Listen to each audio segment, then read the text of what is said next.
جو اللہ کی خاطر ہے. اس کو بہت سے لوگ مس کر رہے ہیں. باہر تو بڑے اچھے ہیں, اور یہ کچھ احادیث میں اس کا بیان بھی کیا گیا ہے کہ ایک زمانہ ایسا آنے والا ہے میری امت پر کہ جب لوگ دوستوں سے تو وفا کریں گے لیکن والدین سے جفا کریں گے.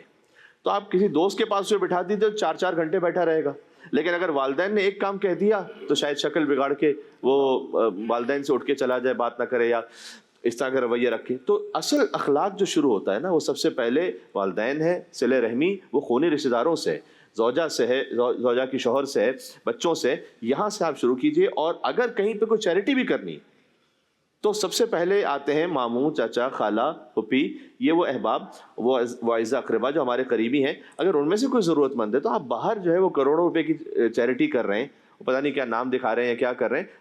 چلیں میں اس کسی کے بارے میں کوئی تبصرہ نہیں کرتا, لیکن اصل بات تو یہ ہے کہ جو آپ کے گھر کے اندر تو کوئی فقیر نہیں, آپ کے خانوادے میں تو کوئی نہیں, اسے چپ چاپ.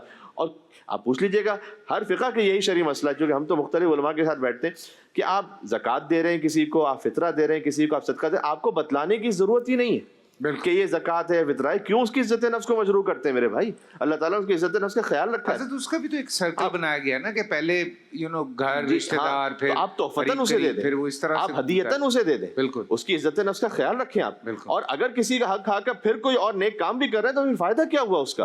جیسے کہ وہ واقعہ بھی مشہور ہے امام جعفر صادق علیہ السلام کا, کہ ایک شخص کے بارے میں انہیں بتلایا گیا بار بار کہ یہ بڑا چیریٹی کر رہے ہیں, بڑا نیک متقی ہے, پرہیزگار ہے, اچھا ہے. تو ایک مرتبہ خاموشی کے ساتھ اس کے ساتھ ہو لیے, دیکھا کہ ایک جگہ سے 2 روٹیاں اس نے چپکے سے لے لیں, چرا لیں یعنی, اور اس کے بعد آگے جا کر 2 انار تھے وہ چرا لیے, اور پھر اس کے بعد آگے بڑھا اور پھر پہنچا کسی غریب کے پاس, اور 1 روٹی اور 1 انار ایک کے پاس رکھا, 1 روٹی 1 انار کسی اور دوسرے غریب کے پاس رکھا. امام نے اس سے پوچھا یہ کیا کر رہے ہو تم؟ اس نے کہا کہ میں تو نیکی کا کام کر رہا ہوں, اس لیے کہ من جاء بالحسنہ فلہ عشر امثالها, اللہ نے قرآن میں کہا ہے کہ جو 1 نیکی کرے گا تو میں 10 دوں گا. تو 4 گناہ ہوئے ہیں, تو جو 4 نیکیاں کی ہیں تو اس کا مطلب ہے کہ 40 تو 36 تو پھر بھی بچی ہوئی. تو امام نے کہا یہ جو سمجھ رہا ہے کہ 36 بچی ہوئی, 36 نہیں بچی ہوئی, 8 گناہ لکھے ہوئے نامہ اعمال میں, اس لیے کہ 4 وہ جو چوری کرنے کے اور 4 اس چوری کے غصب شدہ مال کو آگے پہنچانے کے.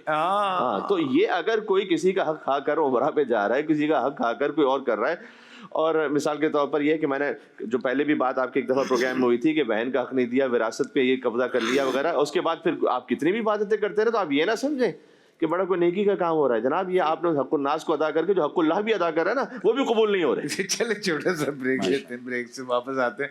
کس حساب کتاب میں پڑ گئے ہم لوگ, چھوٹا سا بریک.